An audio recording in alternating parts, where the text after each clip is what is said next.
انسان کی زندگی میں جو چیزیں اسے بہت زیادہ نقصان دیتی ہیں اور بہت پیچھے چھوڑ دیتی ہیں، دنیاوی معاملات سے لے کر روحانی، اخلاقی، قلبی اور قرب الہی کے معاملات تک کو جو چیزیں نقصان پہنچاتی ہیں، ان میں ایک بڑی چیز غفلت ہے۔ ایک لفظ ہوتا ہے جو ہمیں اکثر سننے کو ملتا ہے کہ آپ کی توجہ نہیں ہے۔ یہ ڈھیر سارے لوگوں کا مطالبہ ہوتا ہے، اہل خانہ بھی مطالبہ کرتے ہیں، کئی موقع پر والدین بھی مطالبہ کرتے ہیں، غرباء بھی مطالبہ کرتے ہیں کہ امیروں کی ہماری طرف توجہ نہیں ہے۔ اور یہ بڑی لازمی سی بات ہے کہ کسی چیز پر جب توجہ رہتی ہے تو وہ چیز بہتر ہو جاتی ہے، اور جب عدم توجہی کا لوگ مظاہرہ کرتے ہیں تو وہ معاملہ خراب ہو جاتا ہے۔ یہ جو عدم توجہ ہے اسی کو غفلت کہتے ہیں، اور جب انسان کے مزاج پر غفلت طاری ہوتی ہے اور غفلت اس پر پوری طرح غلبہ کر لیتی ہے تو پھر اس کی زرخیز زمین کو وہ بنجر کرتی ہے۔ غفلت انسانی دل کے لیے بڑی نقصان دہ چیز ہے اور انتہائی تکلیف اور ضرر کا باعث ہے۔ دلوں پر جو قحط نازل ہوتا ہے، قحط، ویران ہو جاتے ہیں دل، اور جو دلوں پر خشکی نازل ہوتی ہے کہ طبیعتیں خشک ہو جاتی ہیں، یہ غفلت کی وجہ سے ہوتی ہے۔ جو لوگ غافل ہو جاتے ہیں نا، اپنے معاملات کا دھیان نہیں رکھتے، دیکھیں نا، آپ کو کھانا کھاتے بھی غافل نہیں ہونا چاہیے۔ اگر کھانا بھی غیر معتدل کھا لیا جائے تو وہ انسان کی طبیعت کے لیے باعث ضرر بن جاتا ہے، نقصان کا باعث بنتا ہے۔ بات کرتے ہوئے بھی غافل نہیں ہونا چاہیے، کئی دفعہ جملے ایسے نکل جاتے ہیں جو انسان کے لیے پھر شرمندگی کا باعث بنتے ہیں۔ انسان کو غافل ہو کر کوئی کام نہیں کرنا چاہیے، غافل ہو کر، مدہوش اور بے ہوش ہو کر نہیں۔ غفلت دل کو ویران کرتی ہے، طبیعت میں خشکی لاتی ہے۔ غافل کبھی نہ بنے۔ قرآن مجید فرقان حمید نے ارشاد فرمایا کہ اقترب للناس حسابہم، فرمایا لوگوں کے حساب کا وقت قریب آ گیا، وہم فی غفلۃ معرضون، اور وہ ابھی بھی غفلت میں منہ پھیرے ہوئے ہیں۔ ٹائم آ گیا حساب دینے کا، لیکن وہ ابھی بھی غافل ہیں۔ ہمارے جو زیادہ تر نقصان زندگی میں ہوئے ہیں وہ صرف ہماری غفلت کی وجہ سے ہوئے۔ ہم نے چیزوں پر توجہ نہیں دی، چیزیں گڑبڑ ہو گئیں۔ جس آدمی نے پھول لگائے ہوں، پھل لگائے ہوں، کھیتی لگائی ہو، وہ دانہ ڈال کے پانی دے کے فارغ نہیں ہو سکتا، اسے توجہ کرنی پڑتی ہے۔ اور کسی نے کہا تھا مالی جیندے ہون تو پھر بوٹے سوکدے نہیں، اگر موجود ہونا ان کو سینچنے والا، رکھوالی کرنے والا، تو پھر ان کی جڑیں کبھی خشک نہیں ہوا کرتی۔ ہماری جو غفلتیں ہیں یہ بڑی ضرر کا باعث ہیں، نقصان کا باعث، اور مجبوری معاف ہوتی ہے، غفلت معاف نہیں ہوتی۔ اسکول میں پڑھتے تھے، مدرسے میں پڑھتے تھے، تو ایک مجبوری ہو گئی جی، خدا نخواستہ گھر میں کوئی پریشانی ہو گئی تو اساتذہ اس پر سزا نہیں دیتے۔ کوئی خوشی کا موقع ہے گھر میں، فیملی میں کسی کی شادی ہے، اساتذہ اس پر سزا نہیں دیتے۔ لیکن اگر کبھی پتہ چلتا تھا نا کہ یہ گھر سے تو آیا تھا لیکن مدرسے نہیں آیا، یہ اسکول نہیں آیا، رستے میں غافل ہو گیا، تو یہ بات خوفناک تھی۔ یہ قابل سزا جرم تھا کہ تو غافل ہو گیا اپنی پڑھائی سے، تو گھر سے آیا اور یہاں نہیں آیا۔ غفلت قابل سزا ہوتی ہے، مجبوری کی معافی ہوتی ہے۔ ہمارا آج کل جو مسئلہ ہے وہ غفلت کا ہے۔ ڈھیر سارے لوگ ہیں، سمجھدار بھی ہیں، سیانے بھی ہیں، معاملہ فہم بھی ہیں، باشعور بھی ہیں، تعلیم کی ڈگریاں بھی رکھتے ہیں، لیکن اگر ان کی زندگیوں کی تکلیفوں کو دیکھا جائے اور بے آباد روح کو دیکھا جائے اور سجدوں سے ان کی دوری کو دیکھا جائے تو ایک ہی بات سمجھ میں آتی ہے کہ پتہ سارا ہے لیکن لے ڈوبی ہے غفلت، توجہ نہیں کی۔ لائق بچہ بھی نالائق ترین زندگی گزارتا ہے، اس لیے کہ اس کے لائق ہونے کے ساتھ ساتھ اس کا توجہ کرنا بھی تو ضروری ہے نا۔ نرے لائق کا کیا فائدہ اگر وہ محنتی نہیں، اگر وہ توجہ ہی نہیں کرتا، اپنا سبق دھیان سے سنتا پڑھتا ہی نہیں، تو بھی جتنا مرضی لائق ہو پیچھے رہ جائے گا۔ اور کئی نالائق ہوتے ہیں، رٹا لگا کے پاس ہوتے ہیں، پر چلو رٹا تو لگاتے ہیں نا، محنت تو کرتے ہیں نا، جد و جہد تو کرتے ہیں۔ کئی نالائق جد و جہد کے باعث آگے گزر جاتے ہیں، اور کوئی اسی چکر میں رہ جاتے ہیں، میں بڑا لائق ہوں، کل پڑھ لوں گا، پرسوں پڑھ لوں گا، ہفتہ تیاری کر کے پاس ہو جاؤں گا۔ اپنی زندگی سے غفلت کا پردہ اٹھائیں، اور غفلت اس کے لیے فیصلہ کرنے کی ضرورت ہوتی ہے، پلاننگ کرنے کی نہیں، فیصلہ کرنے کی ضرورت ہوتی ہے کہ میں نے اب غفلت کرنی۔ ہم نہ جب بھی کوئی پروگرام بناتے ہیں تو منصوبہ بندی شروع کر دیں، منصوبہ بندی نہ کریں، فیصلہ کریں، کہیں کہ میں نے غافل نہیں ہونا۔ غفلت غرق دنیا کا نام ہے، اپنے آپ کو غفلت سے بچائیں۔ آپ دیکھیں حضرت کعب بن مالک رضی اللہ تعالیٰ عنہ فرماتے ہیں، بخاری میں موجود ہے، فرماتے ہیں کہ جنگ میں پیچھے رہ گیا تھا، میرا خیال تھا کل چلا جاؤں گا، گھوڑے اور سواریاں میرے پاس تیز ہیں، مضبوط ہیں، پرسوں چلا جاؤں گا، تیزی سے بھاگ کے میں پہنچ جاؤں گا، میں قافلے کے ساتھ شامل ہو جاؤں گا، لیکن بس تھوڑی سستی ہو گئی، ذرا غفلت ہو گئی۔ آپ فرماتے ہیں جب سب لوگ چلے گئے حضور علیہ السلام کے ساتھ جہاد میں اور میں پیچھے رہ گیا، تو پھر جب چند دن گزر گئے اور محبوب کے واپس آنے کا ٹائم ہو گیا، تو اب میں غور کرتا سمجھتا تو مجھے مدینے میں یہاں بزدل لوگ نظر آتے، اور کون نظر آتے؟ جو منافق تھے، وہ منافق بزدل دکھائی دیتے، یا مجھے عورتیں اور بچے دکھائی دیتے۔ میں پریشان ہوا، حضور واپس آ گئے۔ جنہوں نے بہانے کیے تھے نا منافقین نے، یہ مجبوری تھی اس لیے نہیں جہاد پہ گئے، یہ جنہوں نے بہانے کیے تھے انہیں مل گئی معافی، اور میں نے سچ بولا، میں نے کہا یا رسول اللہ میں غافل ہو گیا تھا۔ اب کہتے ہیں میں نے جب کہا نا حضور سستی ہو گئی تھی، ذرا غفلت ہو گئی، تو بندہ محبوب سے ہی غافل ہو جائے، بندہ وہیں سے غافل ہو جائے۔ جو دم غافل سو دم کافر، سانو مرشد اے ہو پڑھایا۔ جب کہا نا حضور وہ غلطی ہو گئی، کوئی مجبوری نہیں تھی، تو فرماتے ہیں باقیوں کو معافی مل گئی، میرے ساتھ حضور ناراض ہو گئے۔ ایک دن نہیں، 2 دن نہیں، 50 دن حضور ناراض رہے۔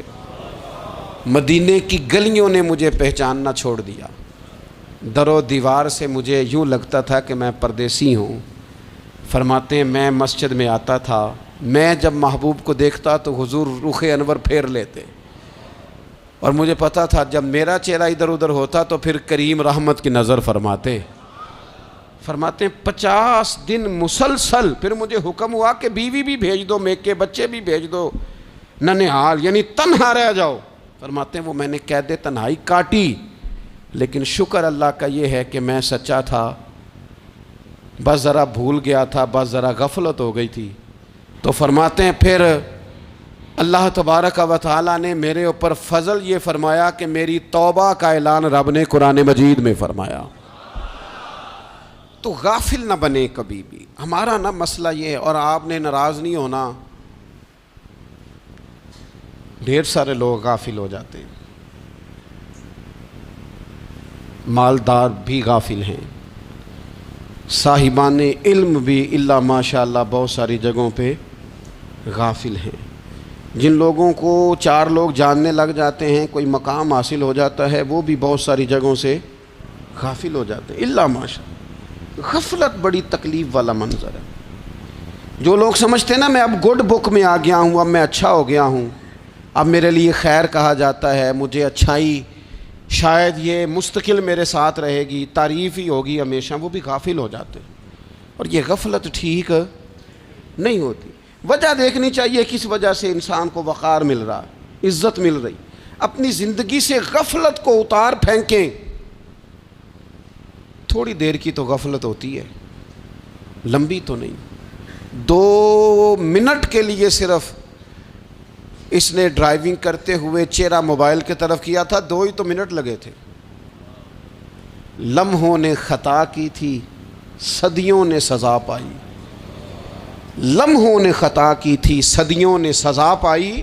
ایک لمحے کے لیے غافل ہوئے تھے اور صدیاں، نسلیں روتی رہ گئیں پیچھے۔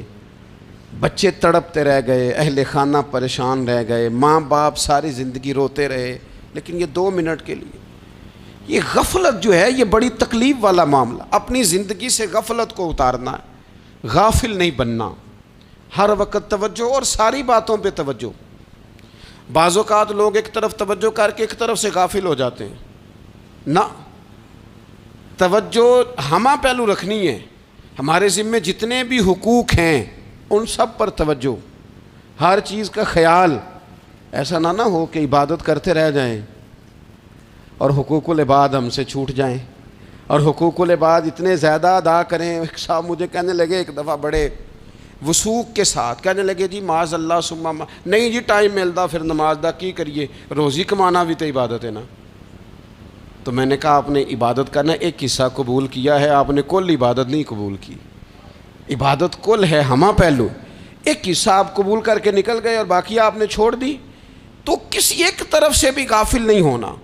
جتنی ذمہ داریاں ہیں، جتنی ڈیوٹیاں ہیں، ان سب کا خیال. اور جو بڑا آدمی ہوتا ہے، بڑا گھر میں بڑا ہو، قبیلے میں بڑا ہو، علاقے میں بڑا ہو، ادارے میں بڑا ہو، کلاس میں بڑا ہو، جو بڑا ہے اس کی تو ساری آنکھیں کھلی ہوئی ہونی چاہیے. ایک ایک پر اس کی نظر ہونی چاہیے کہ میری کہاں ضرورت ہے، کہاں مجھے اشک شوئی کرنی ہے، کس کے ساتھ میں نے کس طرح محبت کا رویہ رکھنا ہے. غافل نہ بنے. اچھا جی اب کیسے پتہ چلے گا کہ ہم غافل ہیں؟ یہ کیسے پتہ چلے گا؟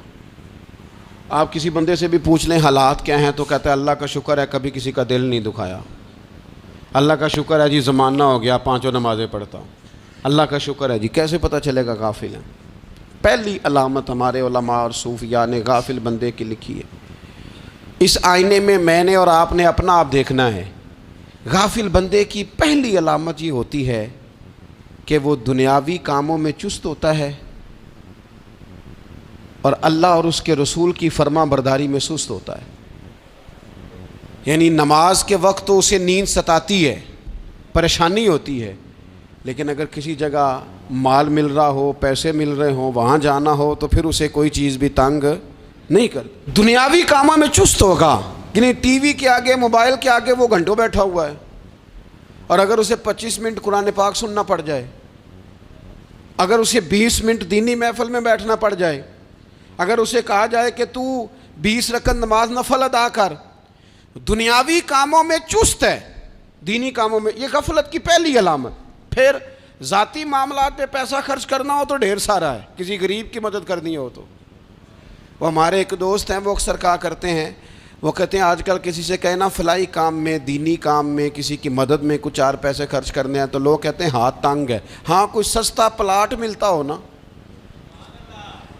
اور اگر یہ سمجھ آ جائے کہ وہ مجبور ہے بیچارہ بیچنے والا، تو پھر کہتے ہیں میں 2-3 دوستوں کو پھاڑ لے سن. ذاتی کاموں میں جب بندہ چست ہو اور دینی کاموں میں سست ہو تو مطلب یہ ہے کہ بندہ غافل ہے. پہلی علامت غفلت کی. اور غفلت کی دوسری نشانی یہ ہے کہ انسان گناہ کے کاموں کو معمولی سمجھنے لگ جاتا ہے. یہ غافل بندے کی نشانی ہے. گناہ کو معمولی سمجھتا ہے، چھوٹا سمجھتا ہے. آج کل لوگ کہتے نہیں میں کو اکیلا کر رہا ہوں، ساری دنیا ہی کرتی ہے. اور جناب کیا ہو گیا اگر یہ غلطی ہو گئی تو بندے سے ہو ہی جاتا ہے. گناہ کو معمولی سمجھنا، چھوٹا سمجھنا اور کہنا پھر کیا ہو گیا ہے، انسان سے غلطی ہو جاتی ہے. آپ دیکھ لیں کہ سینکڑوں بیسیوں گناہوں کا بوجھ ہمارے سروں پہ ہوتا ہے، لیکن کوئی ہمارا دبدبہ ہے، کوئی ہماری گفتگو ہے، کوئی ہمارے جملوں میں خود پسندی ہے، کوئی ریاکاری ہے، کوئی تصنع ہے. یہ غافل بندے کی علامت ہے. نبی اکرم صلی اللہ تعالیٰ علیہ وآلہ وسلم نے فرمایا مومن اپنے گناہوں کو پہاڑ کی طرح سمجھتا ہے. یہ بخاری میں حدیث ہے.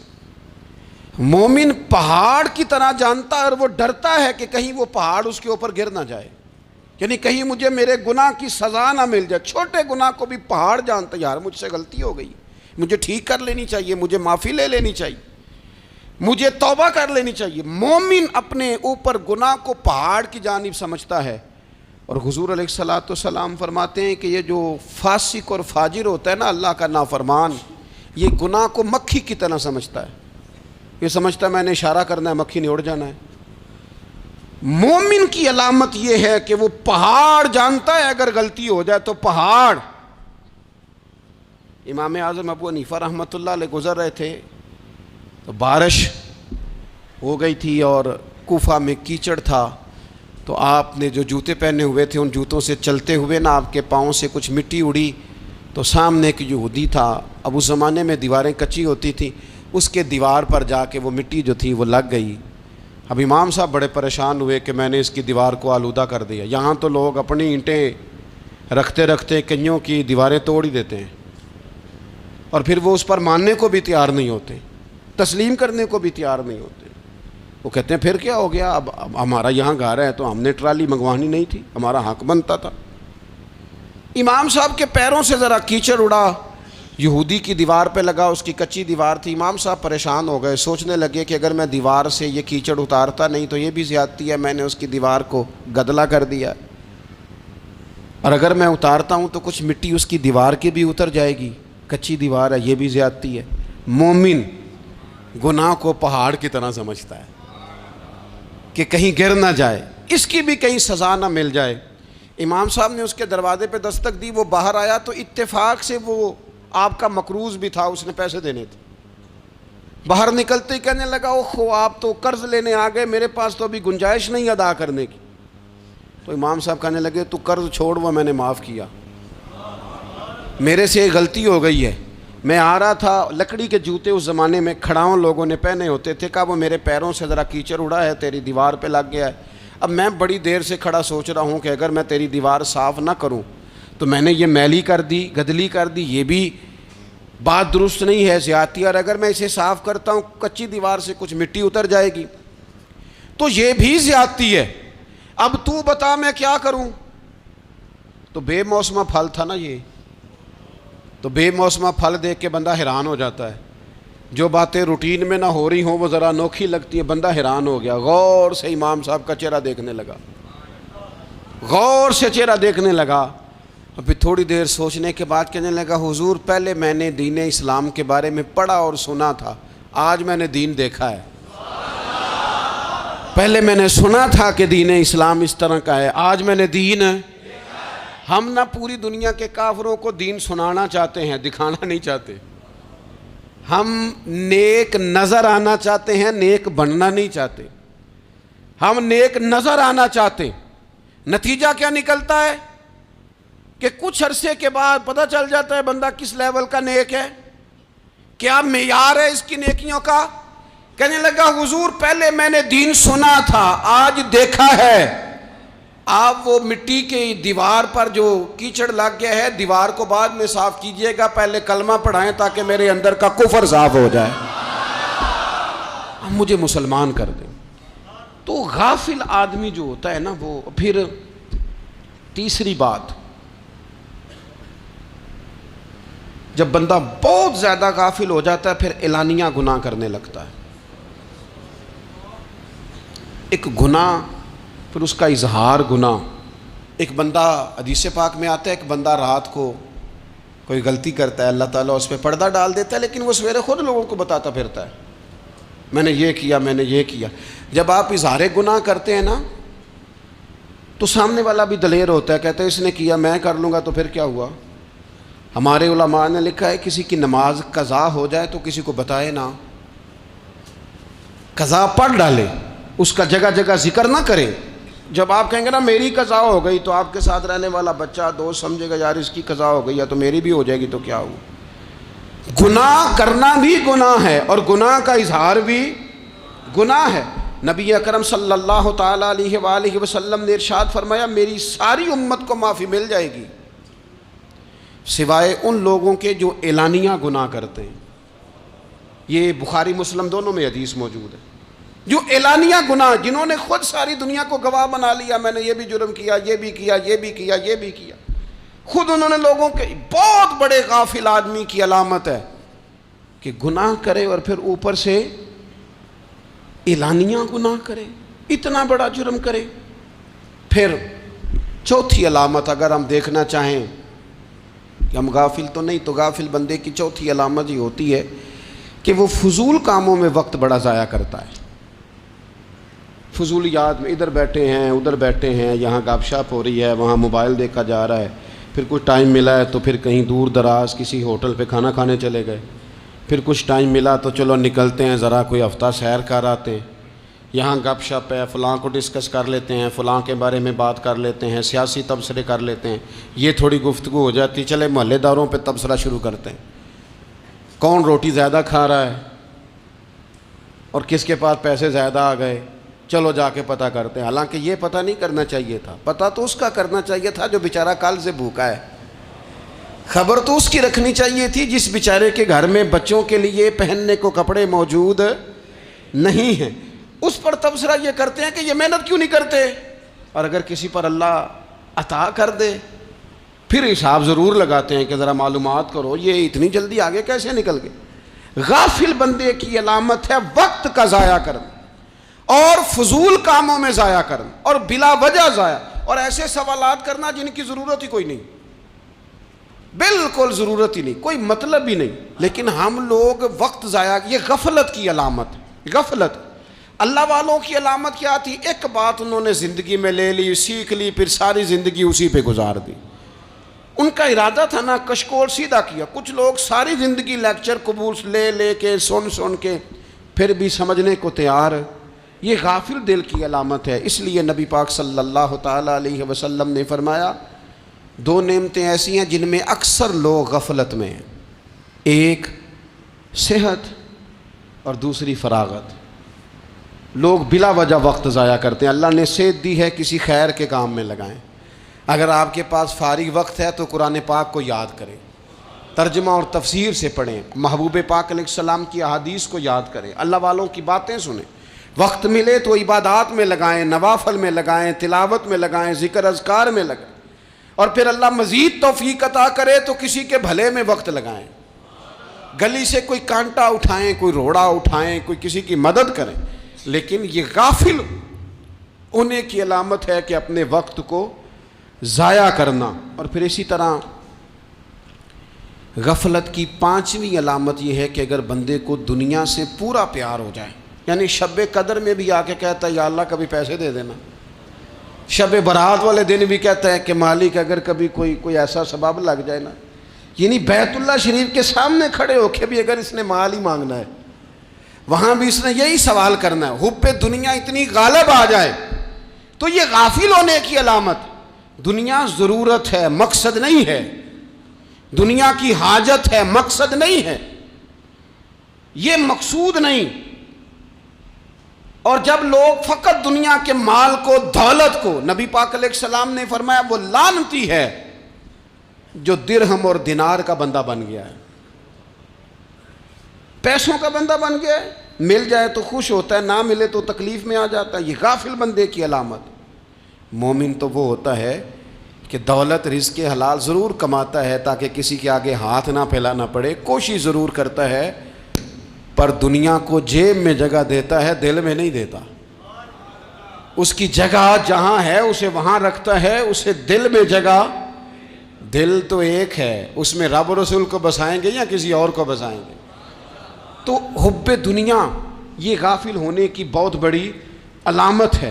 پھر اسی طرح جو بندہ رب کریم کو جانتا نہیں نا وہ بھی غافل ہو جاتا ہے. ایک تو جو یہ نہیں نہ جانتا کہ رب کریم سزا دے گا, مجھے دیکھ رہا ہے, اسے نہ اونگ آتی ہے نہ نیند آتی ہے, جو اس کی معرفت نہیں رکھتا کہ میرا رب ہر وقت مجھے دیکھ رہا ہے, وہ بھی غافل ہو جاتا ہے. جسے پتہ ہونا کہ مجھے دیکھ رہا ہے وہ غافل نہیں ہوتا. اور جو یہ سمجھ لیتا ہے نا کہ شاید معاذ اللہ ثم, اس یقین کو پکا نہیں کرتا, وہ غافل ہو جاتا ہے. اور ایک جو یہ نہیں نہ جانتا کہ رب مہربان کتنا ہے وہ بھی غافل ہو جاتا ہے. مجھے بتائیے سب سے زیادہ تو بندہ اس کے دروازے پہ جاتا ہے نا جو سب سے زیادہ مہربانی کرنے والا ہو, اس دروازے سے بندہ اٹھتا ہی نہیں. تو جس کو یہ یقین ہو جائے نا سب سے زیادہ کرم فرمانے والی ذات اللہ رسول کی ہے, وہ کبھی رب رسول سے غافل نہیں ہوتا. وہ کبھی اللہ رسول کا دروازہ چھوڑ کے نہیں جاتا، وہ کبھی کسی اور جگہ جا کے پناہ تلاش نہیں کرتا۔ جسے پتہ چل جائے نا وہ کریم کتنا ہے، مہربان کتنا ہے۔ ملا رومی رحمت اللہ علیہ فرماتے ہیں بہت بڑا مجرم تھا ایک بندہ، بہت بڑا گناہگار تھا، بت کو پوجتا تھا، تھک گیا ساری رات بت کے سامنے کھڑا تھا، معاذ اللہ یا صنم یا صنم یا صنم کہتے، تھک گیا، نیند آ گئی، اونگ آ گئی۔ جب پوری طرح نیند آ گئی اور دماغ پہ نیند قبضہ کرنے لگی تو اس کے منہ سے نکل گیا، صنم صنم کہہ رہا تھا نا، نکل گیا یا صمد، او بے نیاز مالک۔ رب کریم نے فرشتوں سے فرمایا دوڑ کے جاؤ، جو کہتا ہے اسے دے دو۔ فرشتے کہنے لگے مالک وہ تو بت کو پکار رہا تھا، اس نے تو غلطی سے نام لیا ہے۔ فرمایا مجھے نہیں پتا، لیکن دیکھو نا اس نے مجھے پکارا تو ہے نا، کتنی دیر سے جھوٹے کو پکار رہا تھا، اس کا معاملہ حل نہیں ہوا، اب اگر سچے کو پکارنے پہ بھی حل نہ ہوا تو فرق کیا رہ جائے گا؟ دے دو جو مانگتا ہے، دے دو۔ میرے دوست گھر پتہ چل جائے وہ کریم کتنا ہے، وہ مہربان کتنا ہے۔ میرے رسول پاک علیہ الصلوۃ والسلام نے تو فرمایا تیری آنکھ سے اگر اس کے خوف سے اتنا آنسو بھی نکل گیا جتنا مچھر کا پر ہوتا ہے، تو جس طرح بھینس کے تھنوں سے نکلا ہوا دودھ واپس تھنوں میں نہیں نہ جاتا، جو اتنا بھی روئے نہ روئے اللہ کے خوف سے، وہ بندہ دوزخ میں نہیں جائے گا۔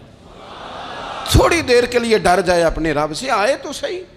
عدم معرفت غفلت پیدا کرتی ہے، تو آ تو صحیح، وہ تو کریم ہی بڑا ہے، وہ تو مہربان ہی بڑا ہے۔ حضرت زنیرہ رضی اللہ تعالی عنہ حضور کی صحابیاں ہیں۔ ایام جو مکے کے تھے مسلمانوں پر بڑی آزمائش کے تھے، انہیں بڑا مارا کفار نے، اتنا مارا کہ ان کی بینائی چلی گئی، نظر آنا بند ہو گیا۔ کافروں کی عورتوں نے تانا دیا کہ تو نے ہمارے بت چھوڑے ہیں نا، تو دیکھنا تیری بینائی چلی گئی۔ تو جناب زنیرہ اللہ پہ بھروسہ، توکل، معرفت الہی کا جذبہ، اٹھ کے کھڑی ہو کہنے لگی چپ کرو، تمہارے جھوٹے بت کیا کر سکتے ہیں، میرا رب چاہے تو صبح جب میں اٹھوں تو میری آنکھیں روشن ہو، اگر کریم کرم کر دے۔ لوگ کہتے ہیں واقعی ایسا ہوا، جب وہ سویرے اٹھیں تو اللہ نے ان کی روشنی واپس کر دی تھی۔ تجھے پتہ چل جانا وہ مہربان کتنا ہے۔ وہ ایک بزرگ تھے تو ان سے کسی نے کہہ دیا کہ اگر آپ کا حساب آپ کے ماں باپ کے ذمہ ہو جائے تو پھر کیسا، پوچھنے کے لیے قیامت میں اگر ماں باپ حساب لیں تو پھر کیسا۔ تو بڑے سیانے لوگ تھے جو دل والے تھے، کہنے لگے نہیں، رب کریم ہی ٹھیک ہے، اس لیے کہ وہ ماں باپ سے کہیں بڑھ کر پیار کرنے والا ہے۔ اگر یہ معرفت مل جائے وہ کریم کتنا ہے۔ اور جب بندہ پوری طرح اس کی بارگاہ میں آ کے تڑپ جاتا ہے نا، مولا میں جاؤں کدھر، تیرا دروازہ چھوڑ کے جاؤں کدھر۔ اقبال کہتے ہیں وہ ایک سجدہ جسے تو گراں سمجھتا ہے، 1000 سجدوں سے دیتا ہے آدمی کو نجات۔ تجھے جگہ جگہ جھکنا نہیں پڑے گا اگر تو صحیح معنوں میں اپنے رب کی بارگاہ میں جھک جائے۔ تو میرے عزیز کوشش کریں کہ اس کی معرفت، اس کا کرم، اس کی عطا اور اللہ تبارک و تعالیٰ کے حاضر و ناظر ہونے پر عین الیقین، حق الیقین حاصل کریں۔ اور پھر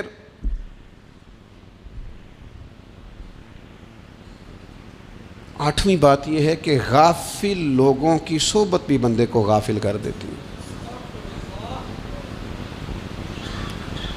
غافلوں کی صحبت میں نہ بیٹھیں، ان کی صحبت میں بیٹھیں جن کے پاس بیٹھنے سے دل میں رب رسول کی محبت پیدا ہوتی ہے۔ غافلوں سے بچیں۔ چنگیاں دے لڑ لگی ساں تے چولی چ پھل پئے، تے جدوں میں پیڑیاں دے سنگ رل گئی تے میرے اگلے بھی ڈل گئے۔ برے آدمی کی صحبت بندے کو غافل کر دیتی۔ غافلوں کی صحبت میں کبھی نہ بیٹھیں، کبھی نہیں۔ غافل آدمی آپ کو غافل کر دے گا۔ میرے نبی پاک علیہ الصلوۃ والسلام نے فرمایا انسان اپنے دوست کے مذہب پر ہوتا ہے۔ یہ بہت بڑے لفظ ہیں۔ فرمایا المرء علی دین خلیلہ، انسان اپنے دوست کے مذہب پر ہوتا ہے۔ تو دیکھ تو نے دوست کس کو بنایا ہے، جو تیرے دوست کا مذہب ہوگا وہی تیرا ہو جائے گا۔ ہم نے دوست بنایا نا غوث پاک جیلانی کو، ہم نے یاری لگائی ہے نا داتا علی اجمیری سے، ہماری نسبت ہے نا معین الدین اجمیری سے، ہمارا تعلق ہے نا بہاؤالدین زکریہ ملتانی سے، ہمارا رشتہ ہے نا حضرت مجدد الفسانی سے، ہم ماننے والے ہیں نا اعلیٰ حضرت بریلوی کے، ہمارا تعلق ہے کبھی جماعت علی سے کبھی مہر علی سے، ہمارا ان سے تعلق ہے تو صبح شام ہماری زبان پہ رہتا ہے بالغ العلا بکمالہ کشف الدجی بجمالہ حسنت جمیع خصالہ صلو علیہ وآلہ۔ ان سے تعلق جڑا ہے نا تو کئی دفعہ تنہائیاں تڑپا دیتی ہیں اور تڑپ کے کہتے ہیں آج سکھ متران دی ودھیری ہے، آج سکھ متران دی، سکھ کہتے ہیں اڈیق کو، متر کہتے ہیں محبوب کو، اج سکھ متران دی ودھیری ہے، اے کیوں دلڑی اداس گھنیری ہے، لوں لوں وچ شوق چنگیری ہے، اج نینا لائیاں کیوں جھڑیاں، سبحان اللہ سبحان اللہ سبحان اللہ۔ پہلے کہتے ہیں سکھ متران دی ودھیری ہے یعنی اداس ہوں، پھر حضور کے جلووں پہ نظر کرتے ہیں، کہتے ہیں سبحان اللہ سبحان اللہ، ماں اجمل کا ماں احسن کا ماں اکمل کا، اور پھر فوراً کہنے لگے او کتھے مہر علی، او کتھے مہر علی، کتھے مہر علی تے کتھے تیری سنا، اب ویکھو مشتاق اکھیں کتھے جاڑیاں، بلغ العلا بے کمال کشف الدجی بے، اور میرے اعلیٰ حضرت کہنے لگے سرور کہوں کہ مالک و مولا کہوں تو، باغ خلیل کا گلے زیبا کہوں تجھے، تیرے تو وصف عیب تناہی سے ہیں بری، حیران ہوں میرے شاہ میں کیا کیا کہوں تجھے۔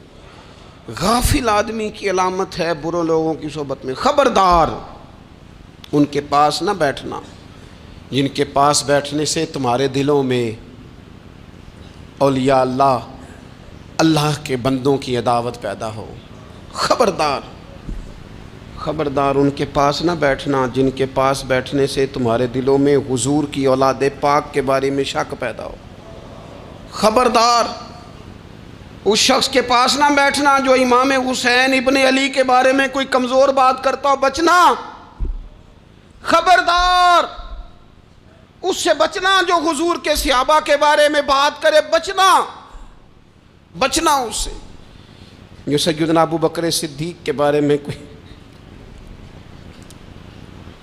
دیکھو کیا مقدر ہیں صدیق و فاروق کے، جن کے گھر ہی رحمتوں کے خزینے میں، بھلا کیا کہا نبی پاک، حضور نے فرمایا میرے اوپر جس نے نیکی کی تھی بدلہ دے دیا ہے، یہ جو میرے ابو بکر صدیق ہے نا، ان کو میں اللہ کی بارگاہ میں لے جاؤں گا، کہوں گا مالک تو ہی بدلہ عطا فرما۔ ایک ہاتھ میں جناب صدیق کا ہاتھ پکڑا، ایک میں حضرت عمر کا ہاتھ پکڑا، اور حضور مسجد نبوی سے باہر آ رہے ہیں، دیکھنے والے کی زبان سے بے ساختہ سبحان اللہ نکل گیا، کیا شان ہے کیا مقدر ہے۔ تو حضور علیہ السلام رک گئے اور روک کے فرمایا تو حیران ہو رہا ہے نا، تو حیران ہو رہا ہے نا کہ میں نے ایک ہاتھ میں ابو بکر کو پکڑا ہے، ایک میں عمر کو پکڑا ہے، فرمایا قیامت میں جب میری قبر کھلے گی تو میں اسی طرح قبر سے نکلوں گا، اس طرح میدان محشر میں میں آؤں گا۔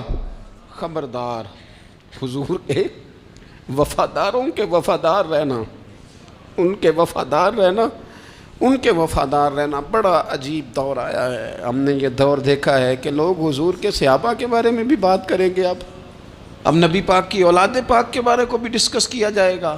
اپنا منہ تو دیکھ، اپنی حیثیت دیکھ، اور پھر وہ بندے دیکھ جن کو اللہ نے چن کے اپنے محبوب کی غلامی کے لیے حضور کے قریب بٹھایا ہے۔ تو بچنا ایسے لوگوں سے، پرہیز کرنا، خبردار عقیدہ ستھرا رکھنا، عقیدہ ستھرا رکھنا، صاف رہنا، پاکیزہ رہنا، غافلوں کی صحبت سے بچنا۔ بڑا ڈرتے ہیں اللہ سے، دعائیں مانگتے ہیں یا اللہ نسلوں میں بھی وہی بندے پیدا فرما جو عقیدے پکے رکھنے والے ہیں، وہ بندے پیدا فرما ہماری نسلوں میں۔ ایک وہ بندہ بھی غافل ہو جاتا ہے جو امیدیں لمبی ہی لگا لیتا ہے، جن کے منصوبوں میں دولت بھی ہوتی ہے، گھر بھی ہوتا ہے، اولاد کا بڑا ہونا بھی ہوتا ہے، پوتے پوتیاں نواسے نواسیاں دیکھنا بھی ہوتا ہے، یہاں بھی گھر وہاں بھی گھر، یہ سیر، یہ سارا کچھ ہوتا ہے، لیکن رب کی بارگاہ میں پیش ہونا جن کے پیش نظر نہیں ہوتا۔ لمبی امیدیں۔ حضرت مولا علی شیر خدا فرمایا کرتے تھے، میں تم پر دو باتوں کا خوف کھاتا ہوں، جو ڈر آتا ہے، ایک یہ کہ تم خواہش کی پیروی کرو گے، جو نفس کی خواہش ہوگی اس کے پیچھے لگ جاؤ گے، اور ایک کہ تم لمبی لمبی امیدیں باندھو گے، اتنے سال جینا ہے، اتنے 100 سال جینا، یہ کرنا ہے، وہ کرنا ہے۔ منصوبہ بندی کریں مستقبل کے لیے، وہ بری نہیں، لیکن تیاری رکھیں، تیاری رکھیں، اس بات کا بھی خیال رکھیں کہ اللہ کی بارگاہ میں حاضر ہونا۔ یہ غفلت کی چیزیں ہیں جو بندے کو غافل کر دیتی ہیں۔ جو لوگ اللہ کا ذکر نہیں کرتے وہ بھی غافل ہو جاتے ہیں، اور جو فضول باتیں زیادہ کرتے ہیں نا، ہنستے زیادہ ہیں۔ فَلْيَضْحَكُوا قَلِيلًا وَلْيَبْكُوا كَثِيرًا، قرآن کہتا ہے زیادہ رویا کرو، کم ہنسا کرو۔ نبی پاک علیہ الصلوۃ والسلام سے پوچھا تھا حضرت عقبہ بن عامر نے کہ یا رسول اللہ نجات کس چیز میں ہے؟ تو نبی پاک علیہ الصلوۃ والسلام نے فرمایا ایک تو اپنی زبان قابو میں رکھو، دوسرا فرمایا اپنے گھر میں ٹھہرے رہو، تمہارا گھر تمہارے لیے کافی ہو، فضول نہ نکلو گھر سے، اور تیسرا فرمایا اپنی خطاؤں پہ رویا کرو۔ کثرت کلام اور فضول کلام اور بلا وجہ یہ بندے کو غافل کرتا ہے، دل کو سخت کرتا ہے۔ یہ چند چیزیں ہیں جو انسان کو غفلت میں ڈالتی ہیں۔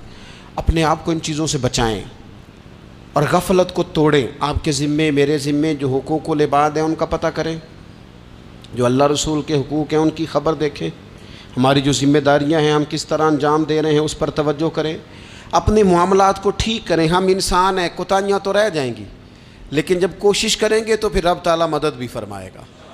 ایک بات اور کرنی ہے، ایک تو میں نے عرض کیا غفلت کو توڑنا، ایک دوسری بات قرآن مجید کا ایک سبق اور، جب غفلت توڑنی ہے تو پھر لازمی طور پر ایک کام کرنا پڑے گا۔ میں نے یہ عرض کیا تھا کہ پلاننگ نہیں کرنی، فیصلہ کرنا ہے۔ تو فیصلہ کرنا ہے تو کرنا کیا ہے؟ پھر قرآن حکیم نے سورہ بقرہ میں کہا فاستبقوا الخیرات، یعنی تم نیکیوں کی طرف دوڑو، جلدی جلدی نیکیاں کرو، فٹافٹ، دیر نہ کرو۔ فٹافٹ سے مراد یہ نہیں کہ نیکی جلدی جلدی کر جاؤ، یعنی ٹال مٹول نہ کرو خیر کے کام میں، کل کریں گے، پرسوں کریں گے، عمرہ کر رہے ہیں پھر نیکی ہیں، حج کر رہے ہیں پھر نیکی ہیں، بچے بیال ہوں پھر میں نیک ہوں، یہ تھوڑا سا یہ کام ٹال مٹ، فاستبقوا الخیرات، نیکیوں کی طرف دوڑو، جلدی کرو، بھاگو۔ نبی پاک صلی اللہ تعالیٰ علیہ وسلم نے فرمایا 5 چیزوں سے پہلے غنیمت جانو۔ حضور علیہ الصلوۃ والسلام فرمانے لگے ایک تو تم جوانی کو نہ بڑھاپا آنے سے پہلے پہلے غنیمت سمجھ لو۔ نبی کریم صلی اللہ تعالیٰ علیہ وآلہ وسلم ارشاد فرمانے لگے کہ اپنی صحت کو غنیمت جان لو، بیماری آنے سے پہلے پہلے۔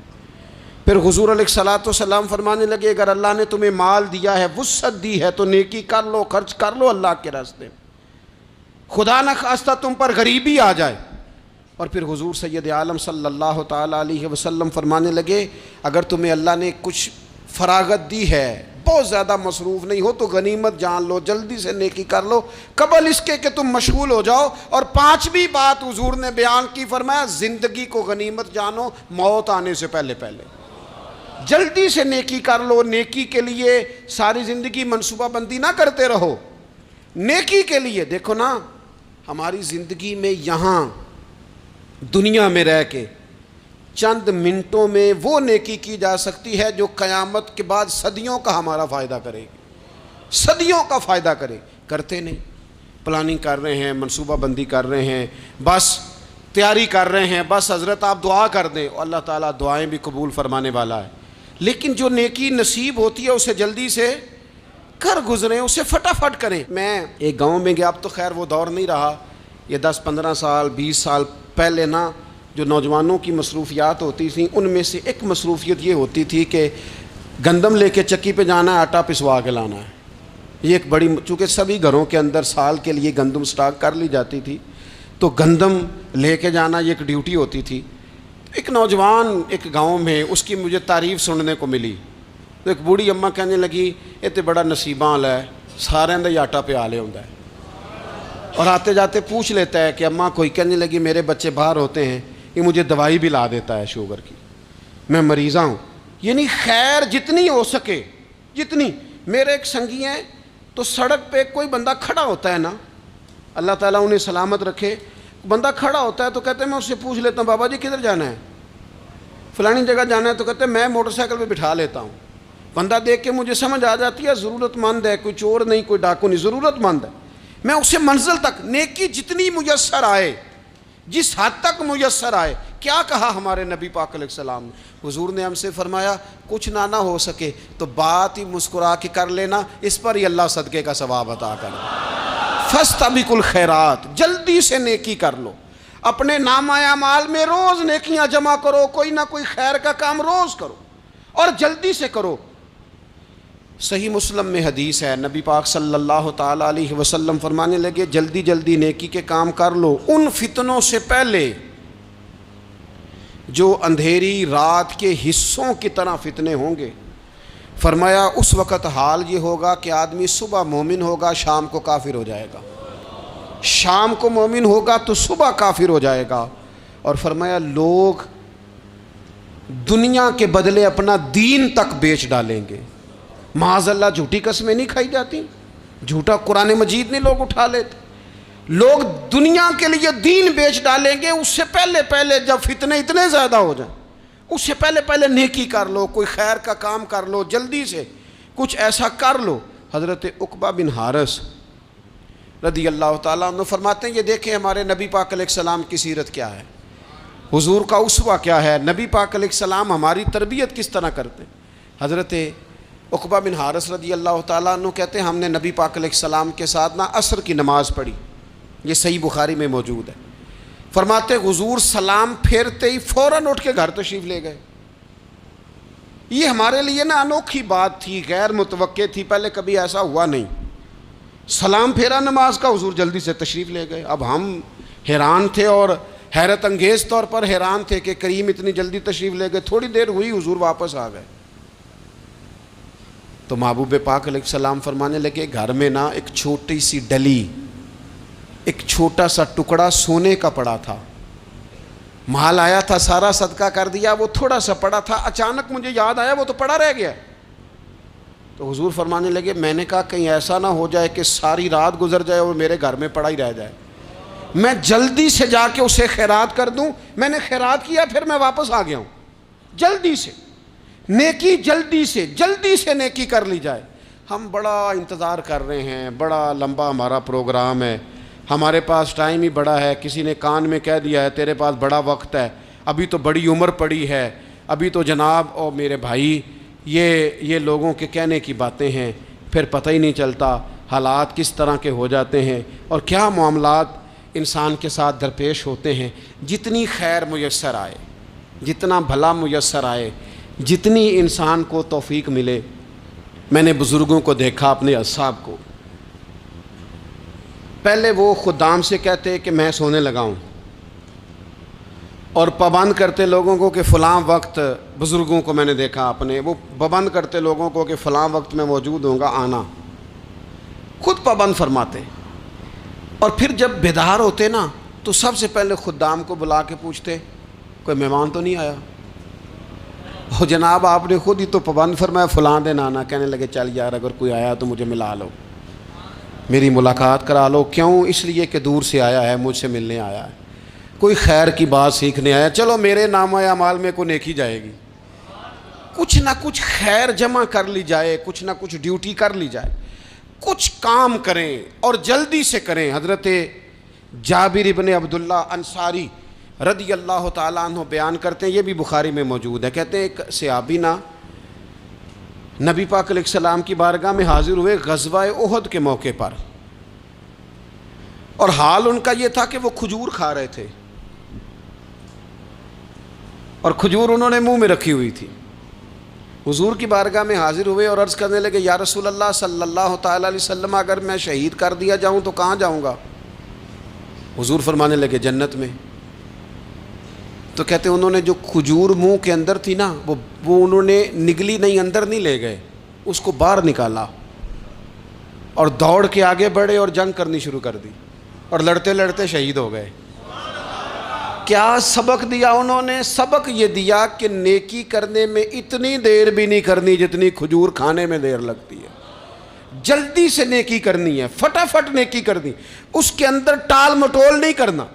اسی وقت انہوں نے کھجور باہر نکال دی، دوڑ کے انہوں نے حضرت انس بن نضر رضی اللہ تعالیٰ عنہ، حضرت انس بن مالک رضی اللہ تعالیٰ عنہ کے چچا ہیں، میدان احد میں نا، احد پہاڑ کے قریب کھڑے تھے، لوگوں سے کہہ رہے تھے جلدی جلدی ادھر آؤ، وہ جنت جو انسان کو انتقال کے بعد نصیب ہوگی اور قیامت کے بعد نصیب ہوگی، فرماتے تھے مجھے تو ابھی احد پہاڑ کے اندر سے جنت کی خوشبو آ بھی رہی ہے، لہذا جلدی سے آؤ، ادھر دوڑو، جہاد کرو، آؤ کفار سے لڑیں۔ تو نیکی میں دیر نہیں کرنی، جو نیکی میسر آتی ہے، جس کو میسر، ماں باپ میسر ہیں تو خدمت کر لیں، اہل خانہ ہیں تو حسن سلوک کر لیں، اللہ نے اولاد دی ہے تو اچھی تربیت کر لیں، دوست ہیں تو خیر خواہی کر لیں، اگر آپ کو اللہ رمضان عطا کرتا ہے تو زیادہ سے زیادہ اس کی عبادت کر لیں، اگر نظر ٹھیک ہے تو تلاوت زیادہ سے زیادہ کر لیں، زبان چلتی ہے تو رج رج کے مدینے والے محبوب پہ درود و سلام پڑھ لیں، اللہ تعالیٰ کا ذکر کر لیں، جلدی سے خیر جمع کریں، اپنے وقت کو ضائع نہ کریں۔ یہ آج کا سبق ہے کہ ایک تو ہم نے فیصلہ کرنا ہے کہ بس غفلت نہیں، اب غفلت، اب انشاءاللہ اللہ اللہ کرنی ہے، اب کوئی خیر کا کام کرنا ہے۔